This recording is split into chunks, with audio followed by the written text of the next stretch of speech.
Saludos mi gente, bienvenidos a esta nueva edición de Historias del Puro, esta edición especial en colaboración con Desde los Territorios. En el día de hoy vamos a estar rindiéndole un gran tributo a una figura muy recordada aquí en Puerto Rico, una mujer que verdaderamente hizo historia en la lucha libre profesional, mucho antes de que estuviese China haciendo lo suyo en la WWF. Esta señora hizo unas cosas gigantescas, eh, posiblemente primeras en el mundo.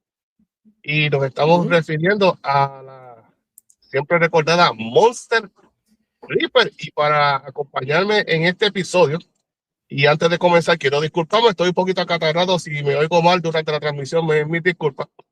Pero lo más importante, con nosotros en el día de hoy está el primer ganador del Golden Solid Podcasting Award, el hombre que pone a temblar a todos esos bacalaos que se lo maman a Dolly Lucía, la IWA, y se ponen así disparates como que la gente de afuera no puede hablar de la lucha libre de Puerto Rico.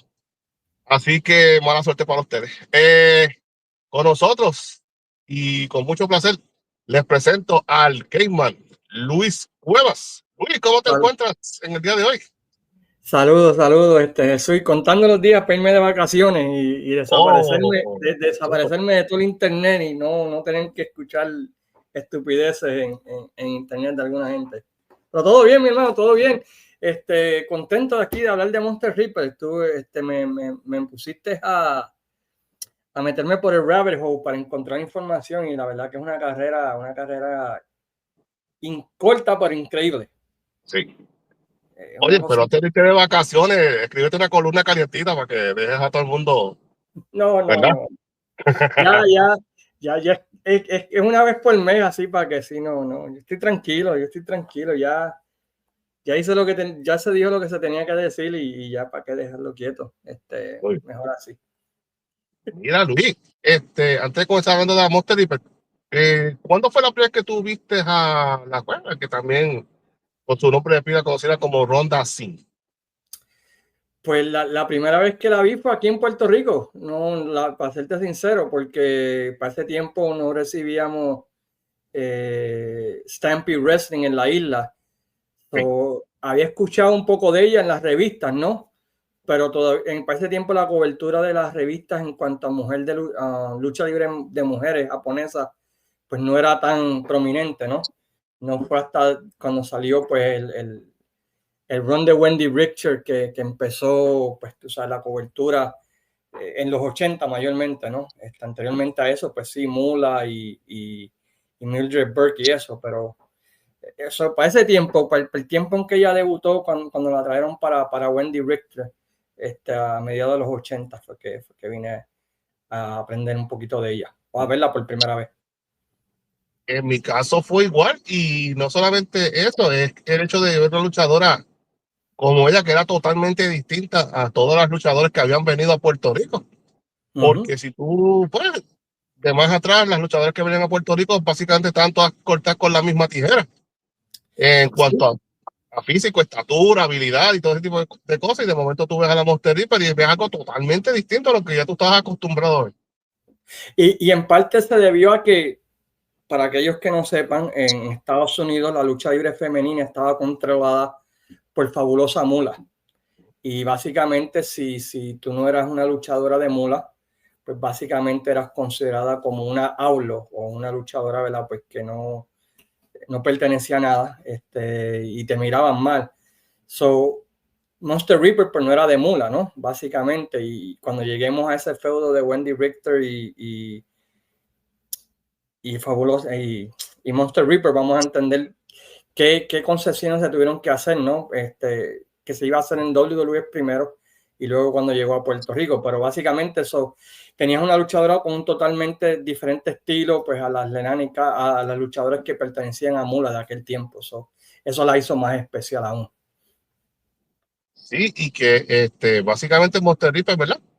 Antes de comenzar hablando de su carrera, pues ella nace en Calgary en el año 61. Entonces ella siempre estuvo interesada en la lucha libre porque ella iba con su mamá a las carteleras de Stampede Wrestling. Y ella se obsesionó con la lucha libre desde el principio. Y Sí, ella la quería, mamá parece que tenía como season tickets, ¿no? Según lo que según la información, eran season tickets y estaba en la misma escuela que Owen y Bret Hart. So, tenía relación con los chicos Harts en esa parte. sí, y ella quería entrar a entrenar con Stu Hart. Pero Stu Hart para ese entonces nunca había entrenado a una luchadora femenina, no tenía mujeres en el roster. Y básicamente Stu pues le dijo, pues mira, no te puedo entrenar, yo no tengo aquí luchadora, yo no puedo entrenarte. Yo pienso acá, pensando yo como los locos acá. Tú sabes que Stu Hart tenía el dojo y tú sabes que muchos luchadores tough y atletas y todo lo demás, los cogía ese viejo y los torturaba en ese dojo. Y yo pienso que a lo mejor él, ¿verdad? Como figura paternalista, dije, yo no puedo someter a esta muchacha a este tipo de castigo pensando que, pues, obviamente por ser mujer no quiero someterla a esto. Y quizás por eso le dijo que no. Buen punto, no había pensado en eso, ¿verdad? Pero sí, puede ser que le haya dicho, ¿sabes qué? No vale la pena lastimarla o hacerle algo, y especialmente si era una persona que era conocida por la familia, ¿no? Estoy seguro que cuando preguntó a su hijo, Bret Owen, le dijeron, sí, yo la conozco, está conmigo en la escuela, es buena persona, lo que sea. Así que se puede entender claramente eso, Claro, pero eso no mató su sueño porque ella en un viaje a Hawái, ella empieza a ver All Japan Woman. Y ahí dijo, a rayos, o sea, es como si se le hubiesen abierto los ojos bien grandes. Y eso, pero esto, yo necesito hacer esto. Y entonces, de alguna forma, hubo un amigo de ella que le consiguió una de estas revistas de lucha libre con la información de la escuela de Mildred Burke. Y ella llama inmediatamente a la academia y dijo, pues echa para acá. Y eso no fue algo sencillo porque ella estaba en Calgary, en Canadá, y la escuela de Mildred Burke estaba en Los Ángeles, California, que básicamente era donde Mildred Burke tenía su escuela. Y de ahí, pues ella pues entrenaba luchadoras y enviaba pues a los dos sitios que podía utilizarlo, los luchadores de Mildred Burke, porque otra vez en Estados Unidos, los territorios, pues todo estaba controlado por mulas. Solamente pues había Japón y México y quizás independientes de Los Ángeles, que era donde se podían utilizar las luchadoras de Mildred Burke. Y que en All Japan Woman usaban el título que era de Mildred Burke. La conexión estaba ahí. Entonces, cuando ella comenzó su entrenamiento a los 18 años, no habían pasado ni 2 meses, básicamente, y cuando vienen a escautear, como quien dice, las muchachas que estaban entrenando Mildred, ven esta muchacha, y esta muchacha, ¿quién es? Porque ya en ese momento, ¿verdad? Ronda, pues, era una luchadora de 5'8" y 200 libras. No había ese tipo de luchadora allá en Japón. Dice, nosotros necesitamos traer a esta muchacha para acá. Y especialmente en una era donde pues los gaijin usualmente eran altos, grandes, los Hansen del mundo, los Bruiser Brodies. Antes de eso, a los japoneses les gustaba ese tipo de extranjero, ¿no? Que fuera como un monstruo. Al verla, yo me imagino que los ojos lo que vieron fue dinero, ¿no? Y se la llevaron porque era el tipo de luchador que ellos sabían por la historia de los hombres, que era lo que hacía dinero allá, un extranjero grandísimo, ¿no? Fuera de lo normal. Sí, correcto. Y entonces se la llevan allá, y cuando se la llevan allá, en el 79, llega esta promoción donde las dos estrellas más grandes en la historia de la empresa hasta ese momento eran Jackie Sato y Maki Ueda, la pareja pues, que se conocía como The Beauty Pair. The Beauty Pair. Y entonces la primera lucha, miren esto, mi gente, la primera lucha que hace Monster Deeper no fue en los Estados Unidos, no fue en Canadá, fue en Japón, en All Japan Woman. Y no solamente eso, ella fue en su primera lucha, estuvo en el main event. ¿Cuántos luchadores pueden decir eso en la historia? Dime tú. No, eso el único que tú puedes pensar así, Terry Gordy, Bam Terry Gordy, que a esa edad ya era un main event a los 18 años, porque fuera de eso, a 18 años casi imposible. Sí, o si te vas a la lista de luchadores overall, no importa la edad, que hacen su primera lucha como main event. Te puedes quizá mencionar Big Show de Giant, ¿verdad? WCW. Sí. Fuera de ahí, bien poca gente. Yo creo que ella fue la primera y única mujer que hizo tal cosa en la historia de la lucha libre. Entonces, mírate esto. Entonces, obviamente, esta muchacha llega a Japón con 2 meses o 3 de experiencia practicando. Ni siquiera había luchado. Según ella misma dice, lo único que ella sabía hacer era una catapulta y una contralora, and that's it. ¿Y cómo caer? ¿Y cómo caer? Exactamente.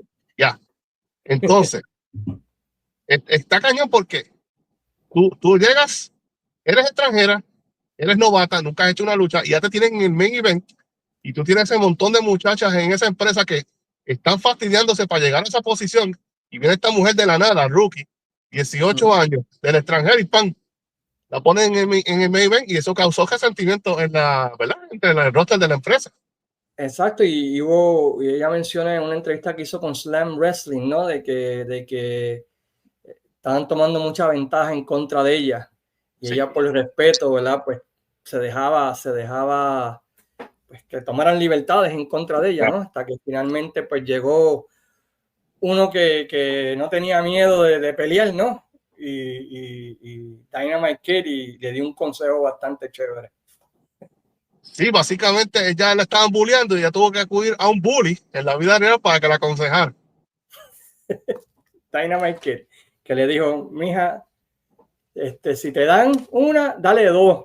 Si te dan 2, dale 4. Hasta que aprendan a respetarte. Y creo que ahí fue que cambió, ¿verdad? La tonalidad cambió ella como luchadora y cambió también cómo la veía el resto del camerino, como que sí, de verdad esta monstruo, aunque es nice fuera de ring, no la enojes porque te puede matar, ¿no? Y eso le ayudó en ambos aspectos, ¿no? De ganarse el respeto de las demás luchadoras que estaban haciendo bullying con ella. Sí, porque imagínate esta muchacha llegando ahí ya main event, sin saber luchar, extranjera. Pero sí, se tuvo que dar a respetar, tenía que hacerlo. Sí, ¿sabes? Sí, no se le iban a comer viva, especialmente en una compañía que, como hemos visto en el documental de Don Masamoto y en otro, era bien competitiva y donde tenías una, en inglés dicen shelf life, ¿no? Porque a los 26 te tenías que retirar. So, el tiempo que tenías para hacer dinero o ser main event era aún más corto que quizás cualquier otra empresa de lucha libre. Eso, si tenías 24 y 25 y veías una chamaca de 18 años llegando y robando tu spot, pues seguro te va a enojar porque tú sabes que lo que te queda es un año para llegar allí. So, ese camerino tiene que haber sido bien tóxico. Sí. En No, toda en el caso de Jackie Sato llegó un momento que cuando llegaron las Crush Cards, Chigusa Nagayo y Lana Sasuka, allá la forzaron a retirarse a los antes 23, a los 23 años, una cosa bárbara. Ella siendo una estrella increíble. Yo me quedé, cuando estaba haciendo research, me quedé bobo porque ella y Monster Reaper tuvieron 4 luchas, ¿no? Y solamente hay 3 en video, ¿no? La cuarta, pues no. Y tú ves esa primera lucha y tú no puedes creer que a esa muchacha la obligaron a retirarse a los 23 años.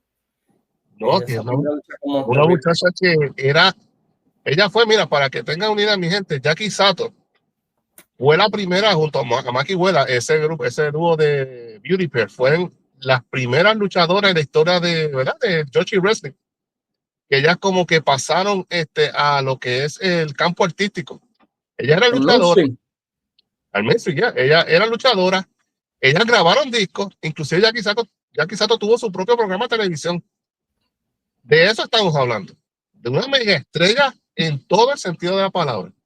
Y que te digan a ti a los 23 años, cuando a ti te queda un montón en tu carrera que ya no te quieren más, después que te sacaron el jugo, después que tú hiciste fama y todo lo demás, y te digan, ya no te necesitamos, te puedes ir. Y que todavía estaba en el peak, o sea, que no era como que estaba bajando, ¿no? Tú miras esas luchas con Monster Ripper y tú te quedas sorprendido. Primero, la historia de las luchas entre ellas y tercero, cuán overlay estaba. Ver gente llorando, pero llorando, pregado, como si hubiesen matado a alguien. En esa primera lucha, cuando entran las Black Bears y atacan a Sato, la dejan sangrentada, la tiran al ring, y ella trata de pelear, pero Monster Reaper le sigue dando. Tú ves literalmente gente, pero olvídate, yo nunca había visto una cosa así, ni con Carlos Colón en los 70 y 80 con mi abuelo, yo nunca había visto una cosa. Era una cosa de loco. Es como si estuvieran en un funeral, literal. Sí. Y en esa lucha, ¿no? Pues establecen a Monster Reaper como la campeona mundial más joven, yo diría femenina, ¿no? 18 sí, porque años. ella ¿no? ganó el campeonato en su sexta lucha. Pues, increíble. Y te voy a decir algo que te va a volar la cabeza y te va a sorprender. Y una comparación bien loca, pero mira qué cosas de la vida. Ella ganó ese campeonato en su sexta lucha como profesional. El caso más parecido, aunque no, obviamente no es el mismo, ¿verdad? El tipo de campeonato así de alto relieve. Pero aquí en Puerto Rico, Lady Shadow ganó el campeonato de la EWA en su quinta lucha, derrotando a la luchadora cuyo personaje está basado en la Monster Reaper, que es la destructora Nancy. En sí, una... con el make-up y todo lo demás. Yeah. Y eso. Algo interesante de ese primer run, y pueden chequearlo, hay muchas de esas luchas que estamos hablando, especialmente esa trilogía con Sato, está en YouTube. Ella no usaba todavía el make-up, ¿no? Ella todavía era una luchadora normal. Y esas tres luchas que tienen, el storytelling de esas luchas es algo que impresiona, ¿no? Porque tiene esta monstra que va toda junto con este grupo de locas que se llaman The Black Pearl, contra esta muchacha que es chiquita, que es un underdog, un babyface que sufre,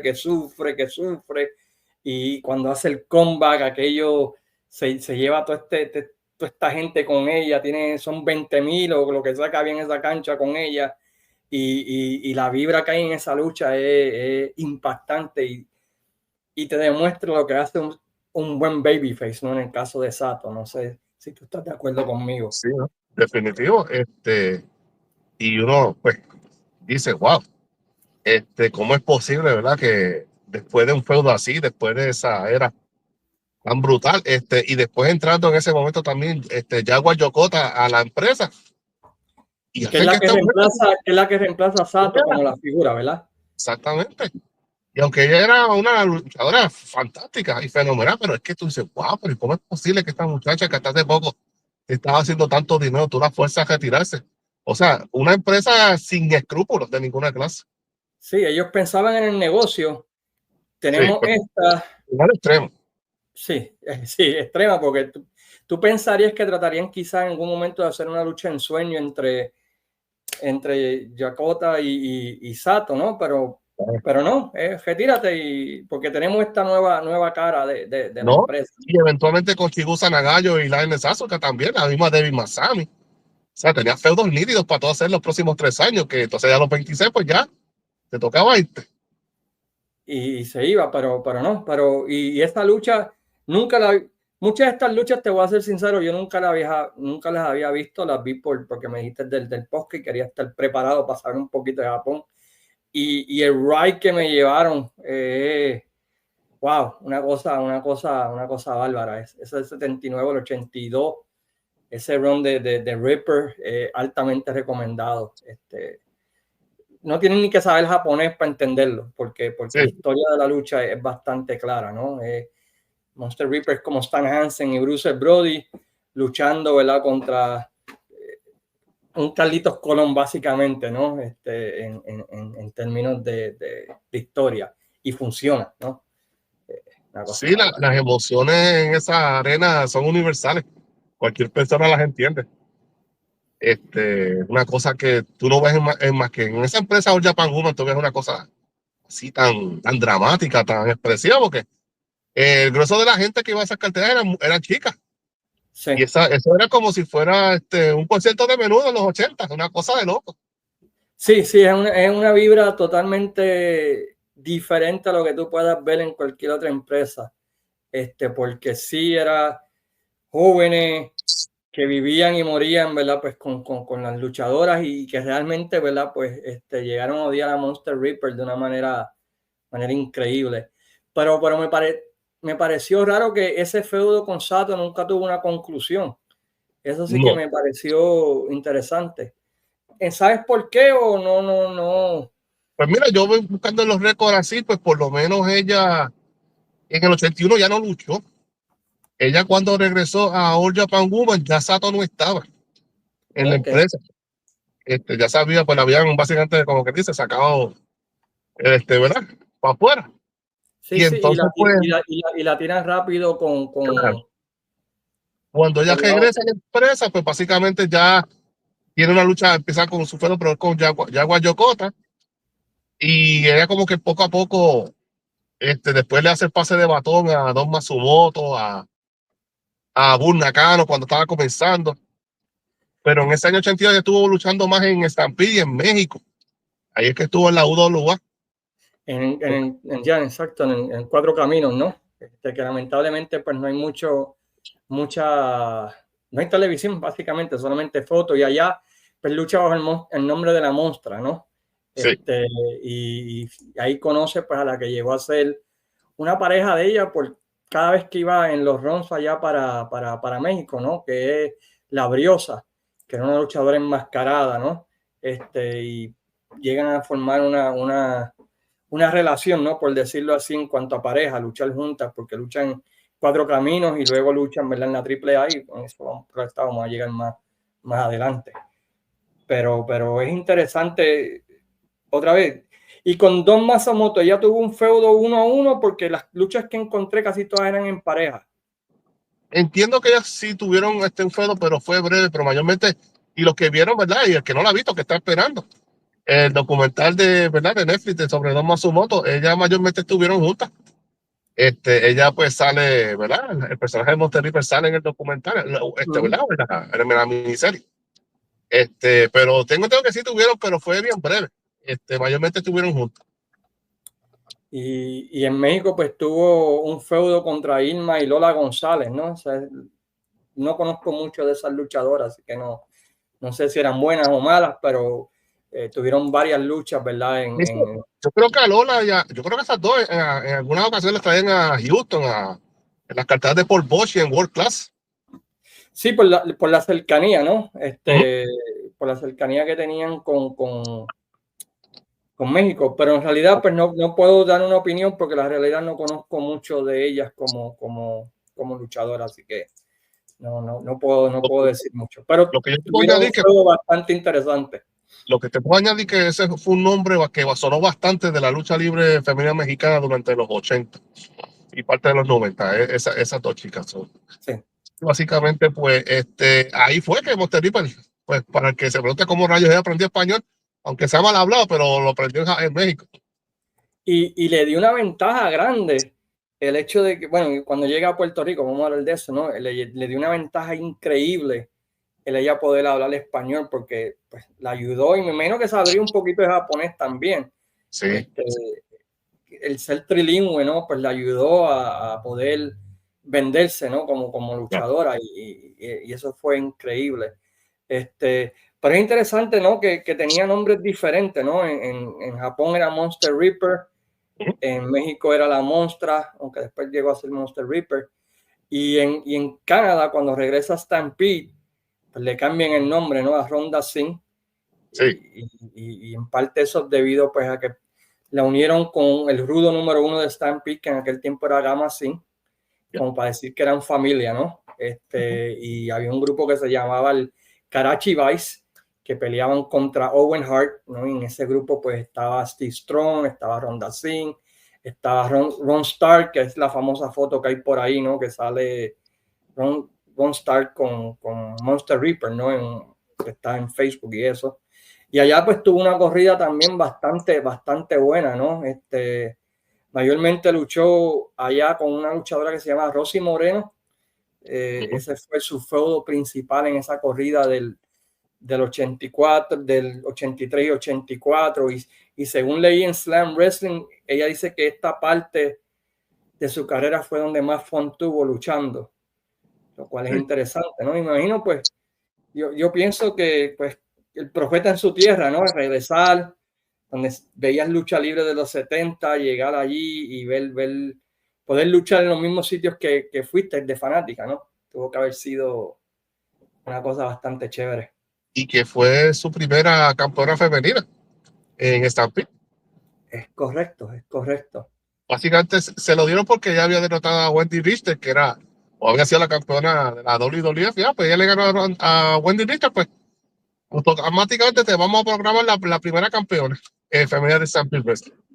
Y algo interesante de ese feudo con Wendy Richter es que otra vez aquí donde entra la figura de Moolah, de la fabulosa Moolah, y el control que ella tenía sobre la lucha libre. El plan original era que durante el tiempo ese de Rock and Wrestling, con Wendy Richter como campeona, la WWF iba a traer a Monster Ripper para recrear básicamente lo que estaba haciendo con Hulk Hogan, ¿no? De traerle monstruos a Wendy Richter para de esa manera, ¿verdad? Pues alimentarse a Wendy Richter y tener ese feudo ahí en la WWF. Y la razón que no se hizo en ese tiempo fue porque Moolah dijo, pueden traerla, pero ella me tiene que dar el 50% de las ganancias que ella gane durante este feudo. Y Monster Ripper me imagino que dijo, si te puedes métete eso por donde el sol no brilla, porque yo no te voy a dar la mitad de mi cheque. Exacto. Aunque quiera, sé que este feudo con Wendy Richter va a ser mucho dinero. Yo no te voy a dar la mitad de mis earnings. No, es como que no. Y ese video cuando tú me entrenaste. ¿Ah? Y vas a ver cuando tú no me entrenaste. Cuando tú no me entrenaste, exacto, y que yo pueda hacer ese dinero sin tener, no necesito la WWF porque tengo México, tengo Japón todavía, que mi nombre, tengo toda, aunque Stampede ya había cerrado cuando le iban a traer, ¿no? Para WWF, pero tenía opciones, ¿no? Para ella poder hacer su dinero sin tener que, habían que someterse a la fabulosa Moolah. Y luego de eso, pues sabemos que Wendy Richter y Moolah tuvieron una separación, ¿verdad? Y eso es lo que lleva a que Wendy Richter llegue aquí a Puerto Rico, donde básicamente siempre han contratado luchadores AULO. En Capitol siempre, aunque eran parte de la NWA, les importaba un pito si tú eras AULO o no eras AULO. Después que lucharas y hicieras dinero, no había problema. So, básicamente, pues ya en ese periodo, pues ya ahí es que Monster Ripper hace su primera aparición en Puerto Rico. ¿Tú recuerdas quién pudo haber sido la persona que amó la misma Wendy Richter? La que quizás le habló a la oficina de Capitol. Mira, vamos a traer a la Monster Ripper, qué sé yo. Recuerda, durante ese tiempo, Wendy Richter estaba con Hugo Sabinovich casada, ¿no? Sí, y Hugo Sabinovich pues también era parte. Y estaba Víctor Quiñones, que era el liaison entre Japón y Puerto Rico. O sea, estoy seguro que el empuje era darle a Wendy Richter el campeonato mundial femenino. Qué mejor que en Puerto Rico, que otra vez, más o menos como el estilo de WWF, ¿no? Traerle un monstruo que le hacían a Carlos Colón, pero en esta ocasión traerle un monstruo gigante a Wendy Richter para establecerla, ¿no? Y fue perfecto, creó magia porque Wendy Richter sabía hacer el papel del underdog, de babyface, sabía sufrir, ¿no? Y Monster, pues, como hemos aprendido desde Japón, sabía hacer un monstruo heel, ¿no? Y la química, y funcionó. Fue algo increíble, ¿no?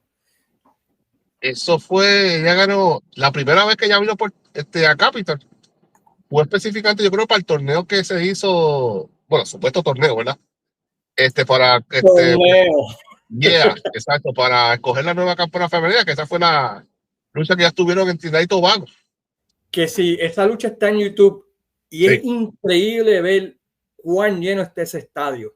Bien, bien brutal. Para una, ¿sabes? Si esa gente hubiesen metido ringside, lo llenaban también. ¿Sabes?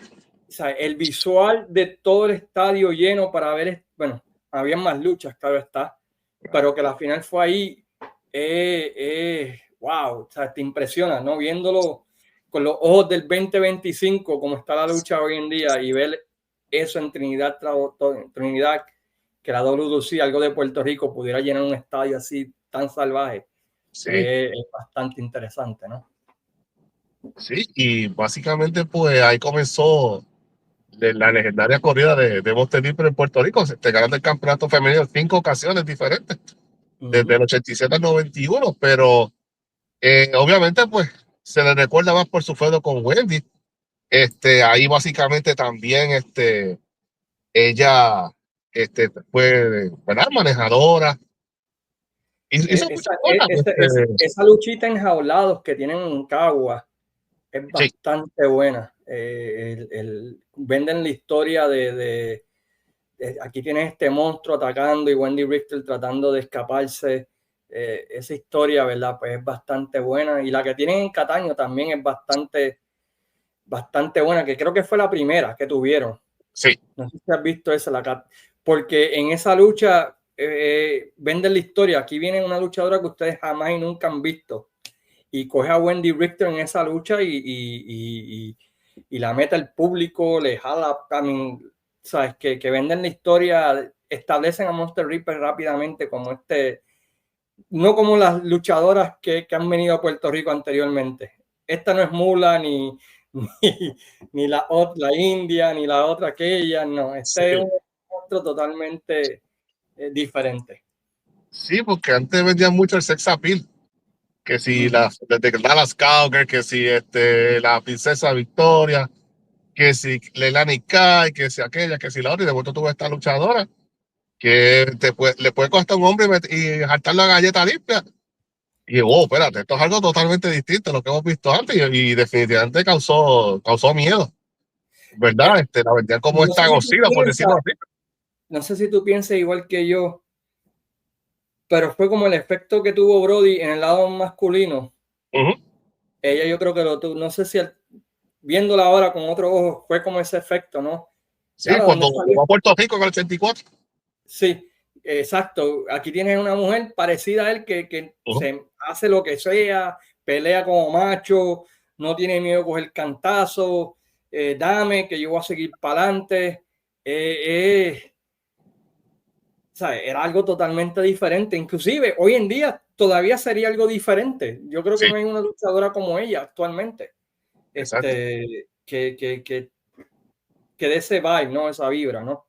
No sé, mi opinión.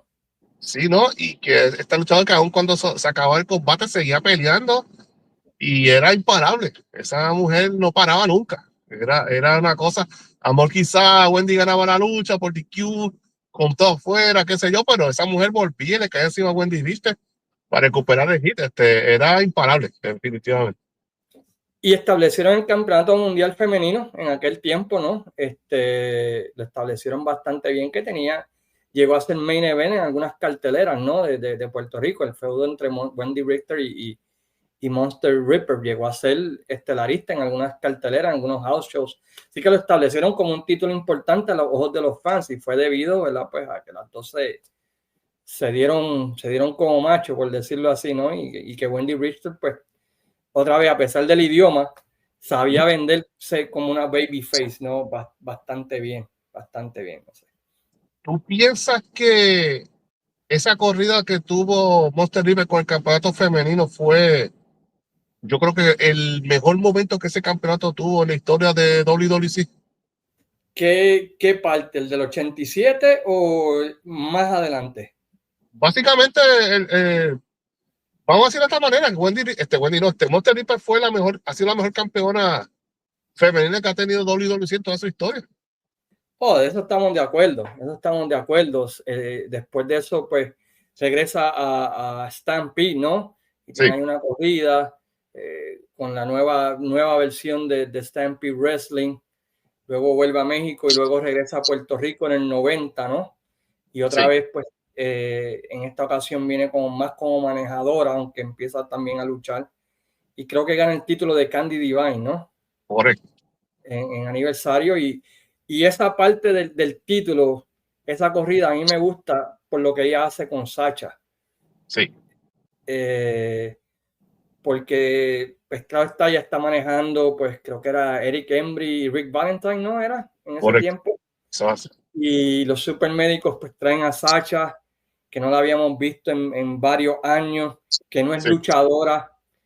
Y Monster Ripper en una temporada que la Capitol está media fastidiada en asistencia, luego del bochorno que hicieron con Sabio y con TNT y todo lo que estaba pasando. Mm. Y ellas dos, junto con los Texas Hammers, hay que decirlo, mantienen las casas en los 90, en el Sí, 90. ya. y ella agarra a Sacha, quien era una ballet, y le da la credibilidad suficiente, ¿no? Como para que la gente la vea como un igual. Y yo creo que eso resalta aún más a Monster Ripper o ese reinado, más que nada, no sé. Sí, estoy de acuerdo, porque Sacha se había retirado, yo creo que fue por maternidad, que se había retirado, entonces ella regresa. No era la misma Sacha que habíamos visto en el 85-86, vamos a decirlo de esa manera. Y entonces ellas dos tuvieron un feudo fenomenal. La lucha callejera que ellas tuvieron en Cagua, esa posiblemente ha sido de las mejores luchas. Los Street Fight mejores que han habido aquí en Puerto Rico, ¿verdad? En el lado femenino, si no es la mejor, es una de las mejores. Y masculino también, se está paseando en las luchas callejeras masculino y femenino. Exactamente. Y por supuesto, no solamente el feudo, su trabajo como manejadora de pareja, con la situación con los supermédicos, después más adelante que sí. Ahí es que entonces viene la parte, una de las cosas más recordadas y que hizo historia en la lucha libre a nivel mundial, que fue el feudo con el profe. Exacto, y eso ocurrió en Noche Campeones. Monster Ripper está defendiendo el título contra Candy Divine.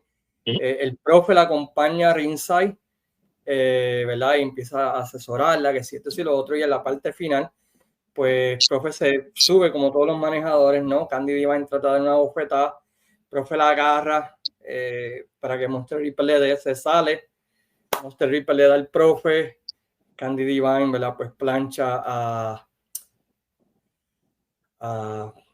ay, se me pasó. Espérate. A Monster Ripper 1, 2 y 3. ¿Sabe algo interesante? Que la lucha, cuando ella le gana a Candy Divine por el campeonato en aniversario 90, originalmente lo vendieron que era una lucha por el campeonato mundial femenino de la AWA. Vaya, eso no lo sabía. Que lo vi hoy, pues no, tampoco. Yo pensé que siempre era como la final del torneo por el campeonato WWC. Disculpe que regrese, pero que pienso que es parte importante de la historia. Sí. Que supuestamente lo vendían que era como por el campeonato mundial de la AWA y luego pues, mágicamente pues lo cambian a WWC. No sé qué pasó ahí, ¿verdad? Pero anyway, Candy Ripper pierde el título contra Candy Divine. Profe comienza a insultarle, a darle, a empujarla, ¿no? Mayormente no a darle, sino a empujarla, hasta que Monster Ripper, ¿verdad? Pues se desahoga y abofetea y le da una pela a profe que lo saca fuera del ring. Y aquello en el mes Pavilion, ¿verdad? Pues se quería caer, ¿no? Y ahí comienzan pues las promos entre ambos y el hecho de que Monster supiera español la ayudó increíblemente en ese feudo. Y claro, el trabajo de profe no se puede subestimar vendiendo esa lucha. Sí, que eso marcó una historia muy importante, no solamente en la lucha libre, pero la controversia que eso causó.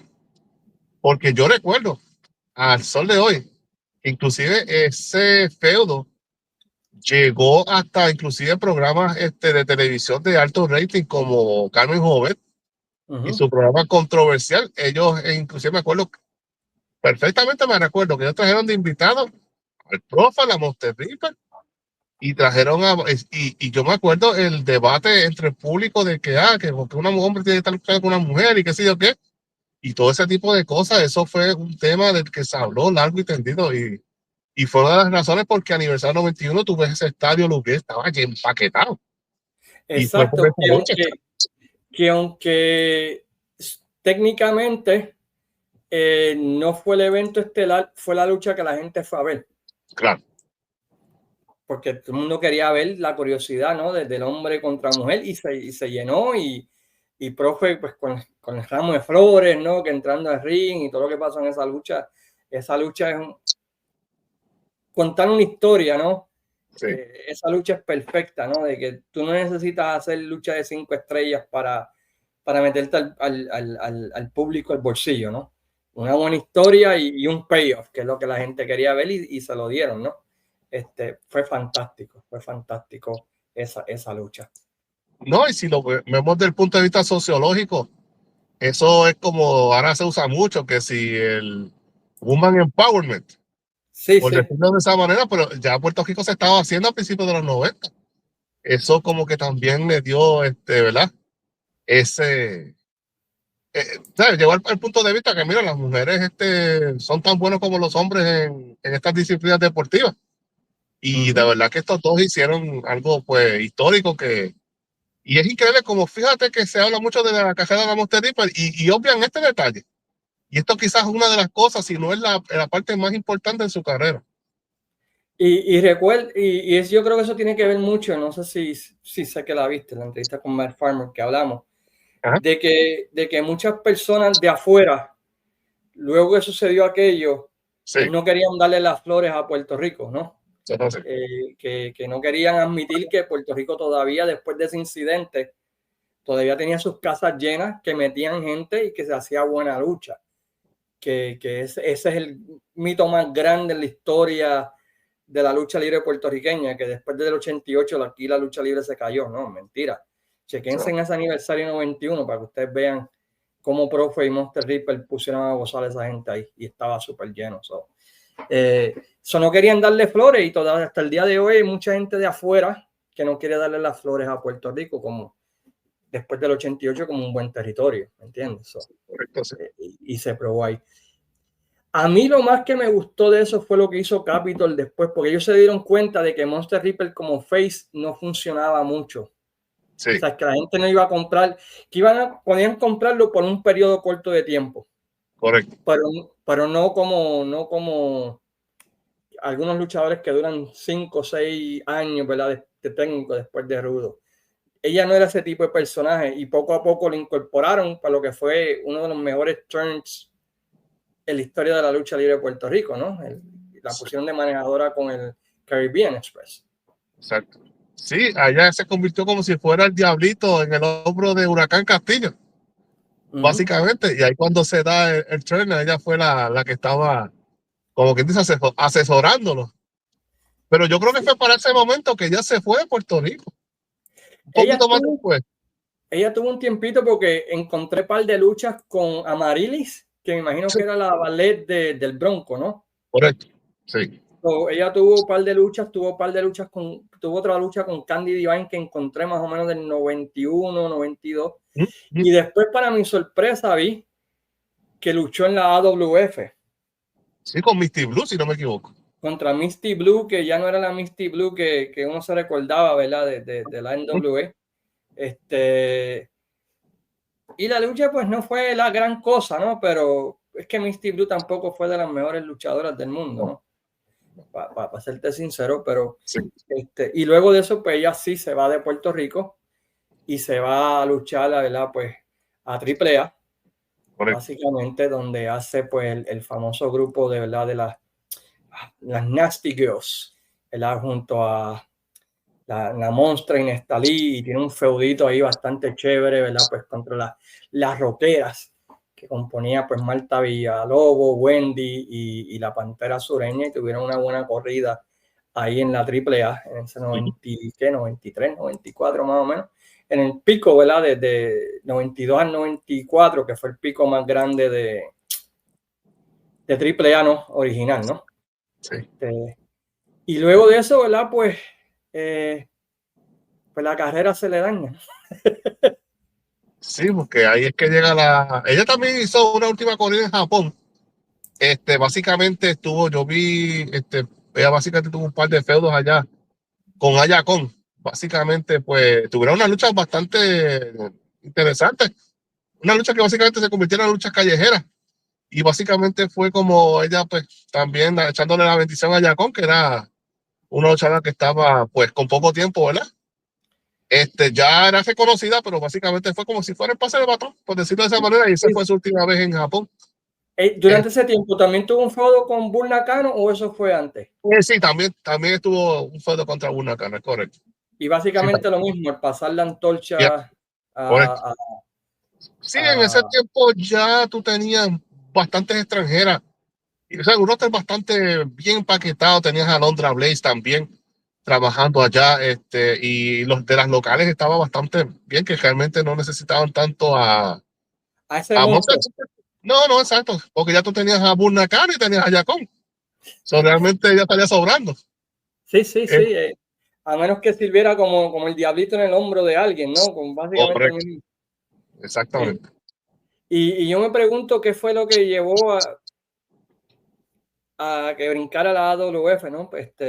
Si fue simplemente porque se acabó el contrato con la Capitol y no querían usarla, o Sí, si fue... la última lucha que yo encontré de ella en Capitol fue casualmente en octubre 5 del 91 que ella perdió el campeonato contra Sacha. Esa fue la última lucha que yo encontré de ella en Capitol. Y tú sabes que después de ahí se El fue título se Raimundo y todo el murió. mundo. Y después poco ahí, pues imagino que obviamente pues Hugo pues se atrajo para la AWF como hizo con Manny Fernández, que sí con Said Strong y toda esa gente que estaban en Capitol. Buen punto, buen punto. Y de ahí para allá el título mundial de la WC se cayó hasta que llegó la Tigresa, ¿no? Básicamente. Sí, porque la Tigresa, ella lo tuvo y después básicamente tuvo un tiempo que ya no la usaron en Capitol, porque Sasha se había retirado, se había ido, ¿verdad? Obviamente pues ella aparece en los récords como la luchadora que más tiempo ya ha tenido el campeonato de la WC femenino, pero Ok. porque estaba inactiva.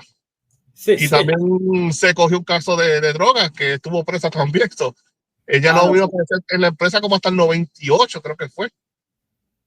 no sabía 99 eso. por ahí.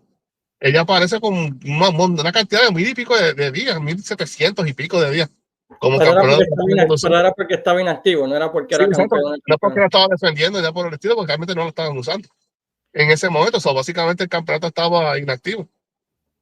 Y Así que básicamente, pues Monster River tuvo como 225 días como campeona en 5 corridas diferentes. entonces, a principios del 95, pues se rumora, ¿verdad?, de que pues Alundra Blaze acababa de llegar de Japón, era esta nueva cara, querían hacer una nueva Wendy Richter en la WWE, básicamente, Sí, y estaban tratando de traerle monstruos, ¿no? Luchadoras que ella podía. Básicamente el booking de Hogan en los 80 querer hacerlo con Alundra Blaze, porque Madusa Miceli, para mí siempre será Madusa, claro. era tremenda luchadora y era una luchadora que se podía ir también podía aguantar como macho, como decimos, y era tremenda luchadora. So, le empiezan a traer estas luchadoras y una de las luchadoras que le traen, pero que yo creo que todo el mundo que la conocía se quedó como que, what the, era Monster Ripper, por la traen bajo el gimmick de Berta Faye. Sí, pero eso vino después, porque originalmente cuando ella llega a WWE, ella no estaba así. Ella estaba como la Monster Reaper, ella vestía completamente de negro y vino, tú sabes, tumbando caña. Aparentemente, en la empresa alguien se quejó de que ella estaba como que pegando más recio que Muy algunos stiff, hombres, y ahí fue que le cambian el gimmick. a uno Y de le, comedia, ¿no? exactamente, le ponen lo de Vera Faye, y ya tú sabes que eso fue básicamente como quien dice, la mató.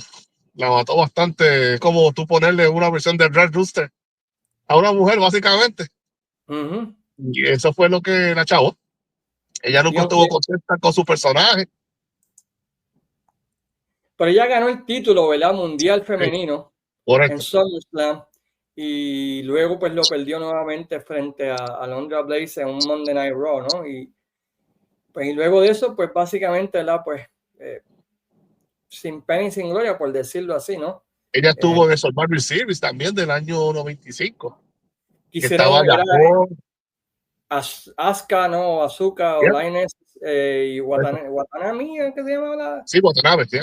Estaba Chaparita Sari. Estuvo bien chévere. Esa lucha estuvo bien nice. Sí, La de sí, ese Survivor Series. me acuerdo porque la vi los otros días porque estaba para hacer el podcast de Tonight in the Main Event, estamos mirando el Survivor Series 95 y la vi y me sorprendió porque ni me acordaba que estaba esa lucha ahí, para ser sincero. Sí, no, pero esa lucha estuvo tremenda. Buenísimo. No, y después Ayacón matando a todas esas muchachas con ese reverse punch. No, muchachos, demasiado brutal. Y no, inclusive estaba viendo que Monterrey llegó a luchar en el Garden por el campeonato contra Alondra Blaze y le ganó a Alondra Blaze esa noche en el Garden. Y dicen que esa fue la mejor lucha que ellas dos tuvieron en el tiempo que ellas estuvo en la WWE. Yo imagino si habrá un fan cam de esa lucha en algún lugar. Sí, Habría que chequear un handheld. Tú sabes que en ese tiempo la gente metía las cámaras y grababa. So hay que buscarla en Dailymotion o en YouTube, porque no chequeé si esa lucha existe para ver si está buena.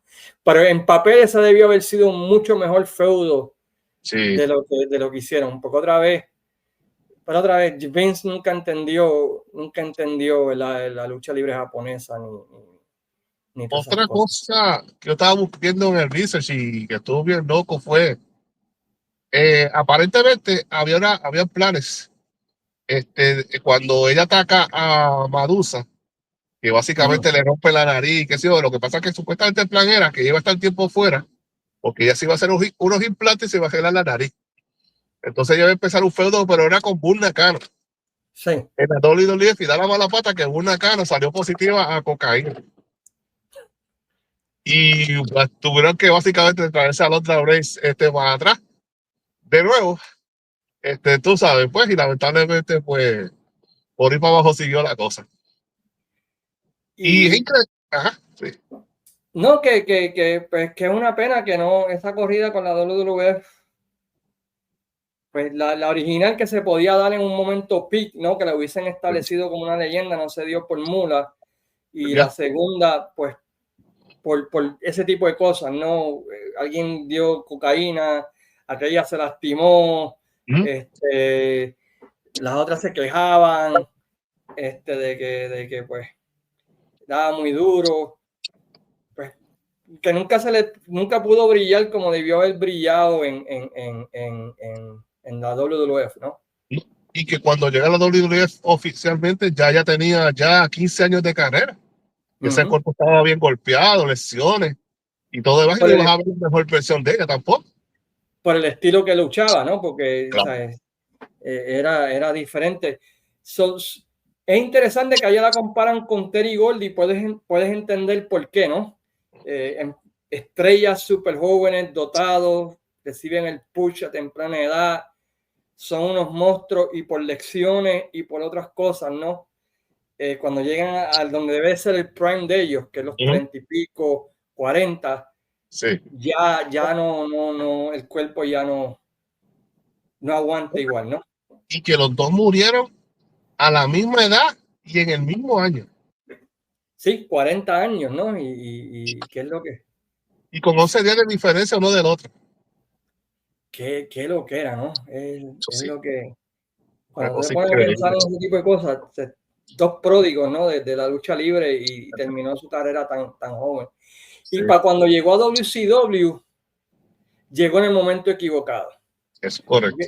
Porque si ella llega a llegar cuando era Kevin Sullivan el Booker, o cuando estaba Dusty Rhodes, o Eric Bischoff todavía estaba un poquito más en el poder, yo creo que se le hubiese dado un poquito más de respeto, pero llegó en el momento donde estaba Vince Russo.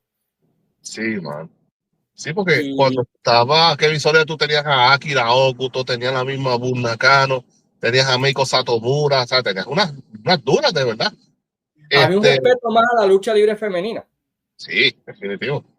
Pero entonces con Vince Russo, pues tú sabes, con los cesistas que es ese tipo, pues ya tú sabes, la cosa más loca es que su última lucha fue contra Miss Elizabeth. En un Thunder. Si no fue en Illinois, en la ciudad de Springfield, Illinois. Fíjate, esa parte no la sabía. Sé que fue un programa de Thunder, sí, pero no sabía que fue en mi estado. Bueno, que allá gente de Springfield, nosotros no lo reconocemos. La lucha duró exactamente 2 minutos. Imagínate tú. Esa fue la última lucha de Monster Reaper en su carrera. Contra Miss Elizabeth. Y perdió también. Y perdió también. Wow. Eso está cañón, wow.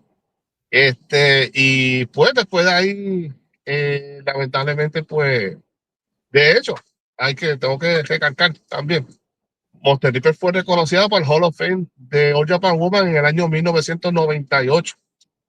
So que por lo menos se le reconoció su carrera allá en Japón.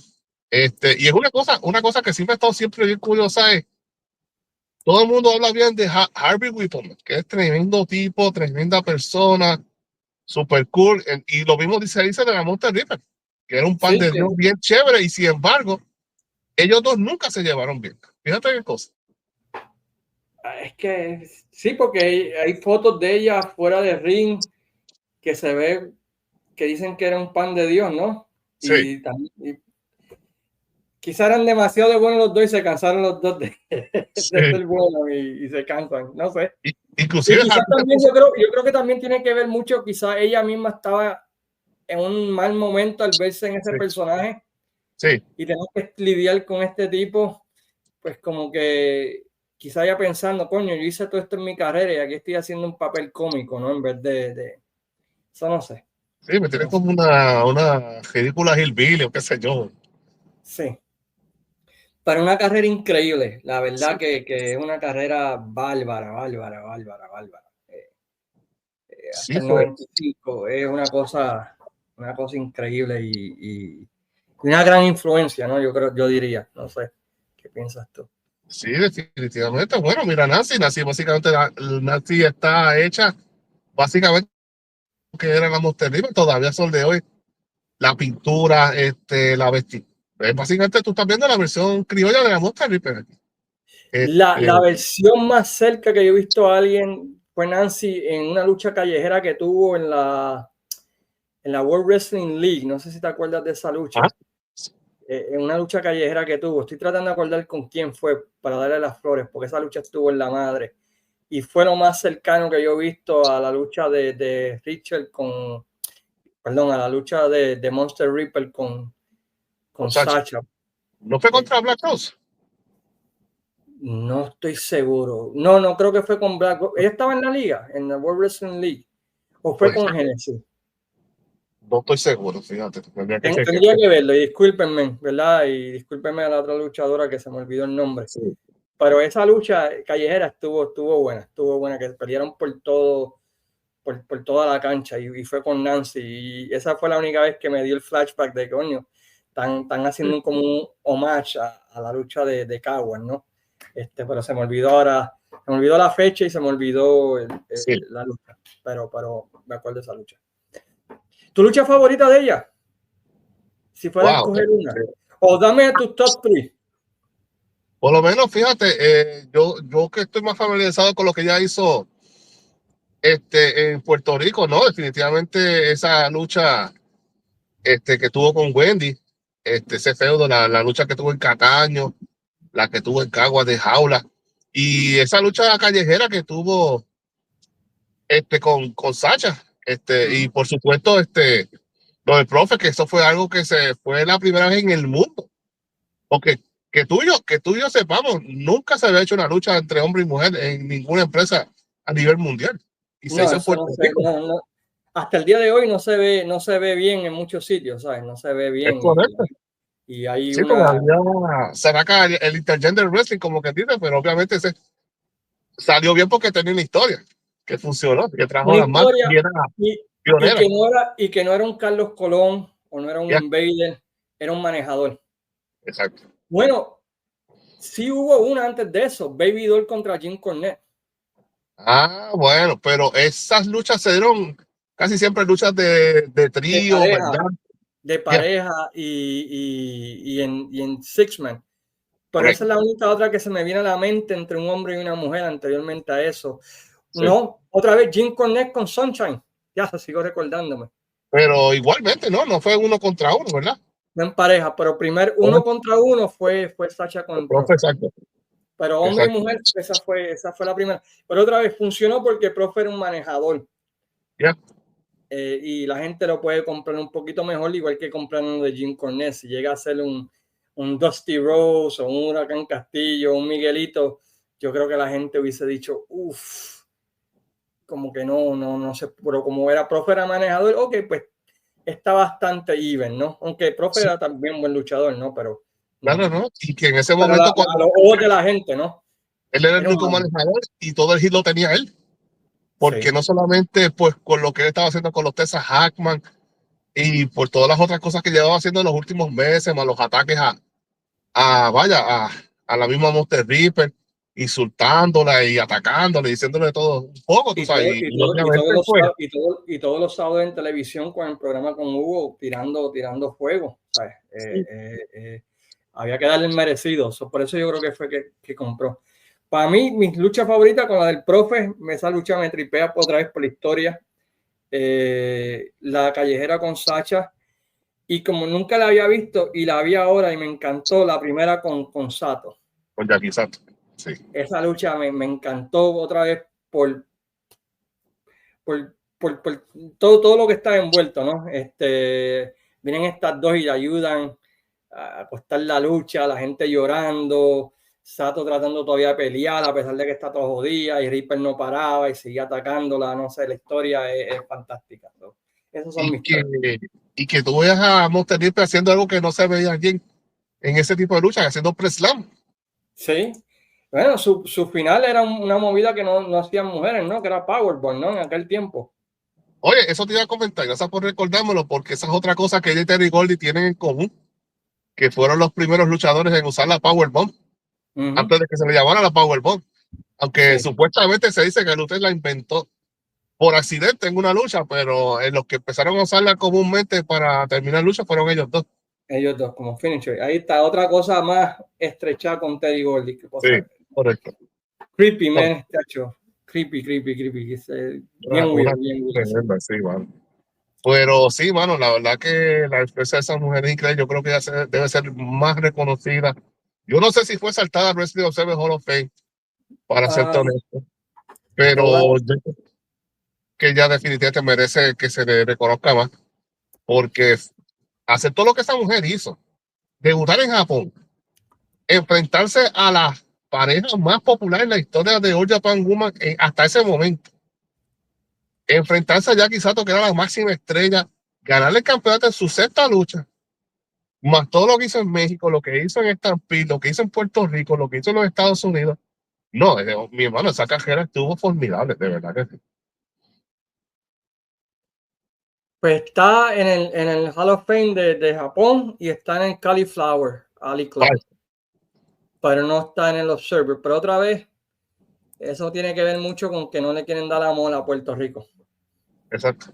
Eso es lo triste. No quieren darle amor a sí, Puerto pero por Rico. lo menos hay dos Hall of Fame que realmente pues son. Y no, el Cauliflower, ese es uno muy reconocido.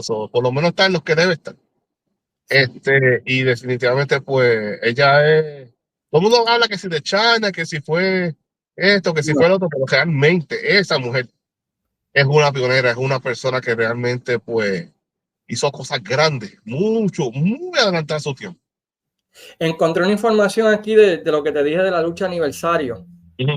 Dice, the WWC briefly recognized Singh, then wrestling as Monster Ripper, as the AWA World Women's Champion.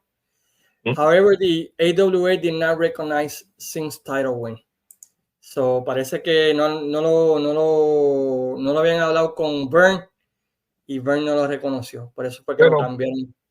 Vamos a ser realistas. Para ese momento ya la AWA estaba prácticamente cerrada. Sí, no valía ni el papel, no valía ni las letras. Yeah. Pero Vern pensaba que iba a virar la fortuna en el 91, parece. Sí, exactamente. Sí, eso es correcto.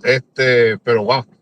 No, definitivamente yo creo que no, lo que hizo la Monster Ripper, yo te digo una cosa, yo obviamente pues sí sabía de su carrera, pero según fui haciendo research y todo demás, dije, wow, la verdad que esta tipa fue grande, de verdad.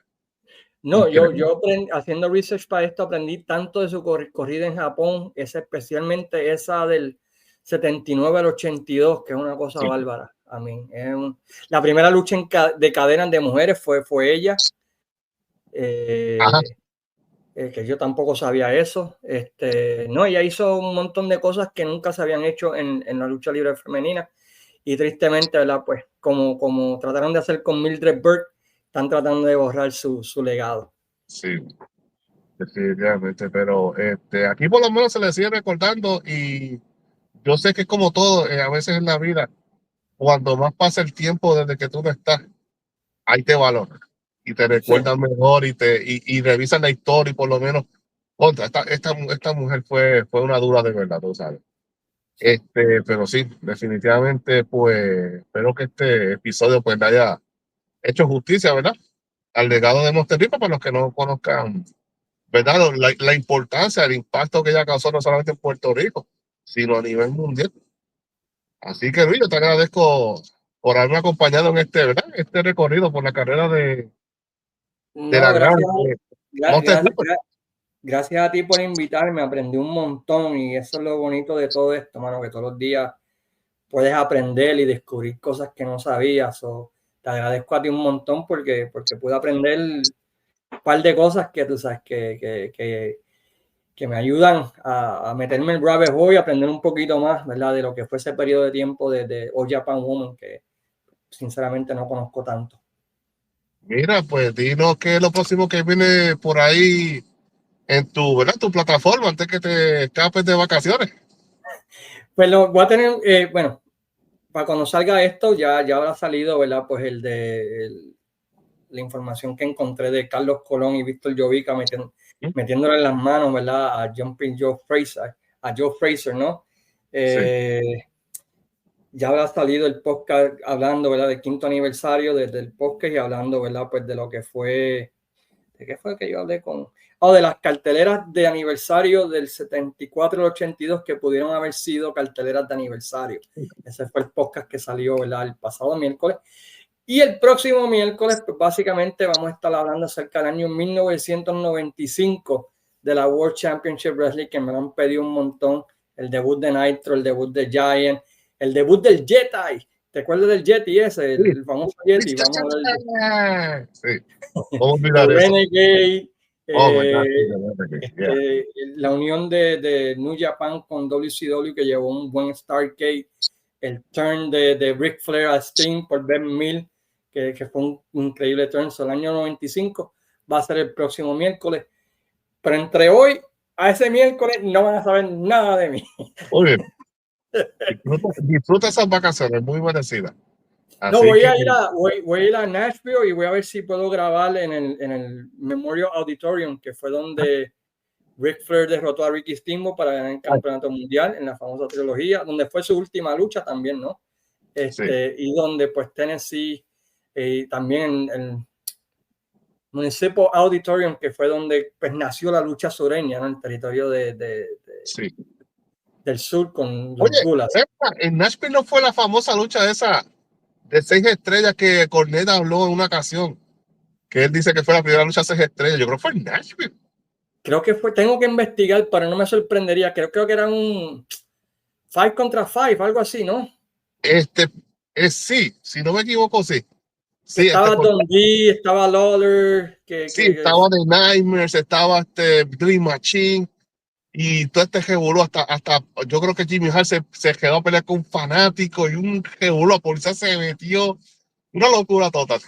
Voy a investigar, pero voy a tratar de grabar para que todo el mundo pueda ver alguna de esas arenas famosas, ¿verdad? Siempre me gusta chequear las arenas famosas de las ciudades para que la gente vea lo que leen, ¿no? Porque yo también, mira, aquí fue que pasó esto, aquí fue que pasó aquello. Sí. Así que pendiente. Eso es lo único que quizás salga de aquí el miércoles que grabe en Nashville. Pero fuera de eso, van a estar tranquilos porque no van a haber columnas ni nada mío. Así que por el momento pueden dejar de preocuparse por lo que escribe este hombre, pero bueno, te deseo que pasen muy bien en tus vacaciones y que gracias. Mucho, y gracias por habernos acompañado aquí en este episodio, ¿verdad? Rindiéndole tributo a la Monster River. Así que gracias un millón, Luis. Gracias a ti, mi hermano. Y mi gente, pues, ya ustedes saben, este próximo domingo regresamos con la bendita lucha libre boricua. Vamos a ver qué bochinche se forma aquí al domingo. Así que nada, mi gente, gracias por estar con nosotros en esta edición de Historias del Puro. Así que de parte de Luis Cove, este servidor, Don Chu, nos retiramos diciendo domo arigato, sayonara, mi gente. Sayonara.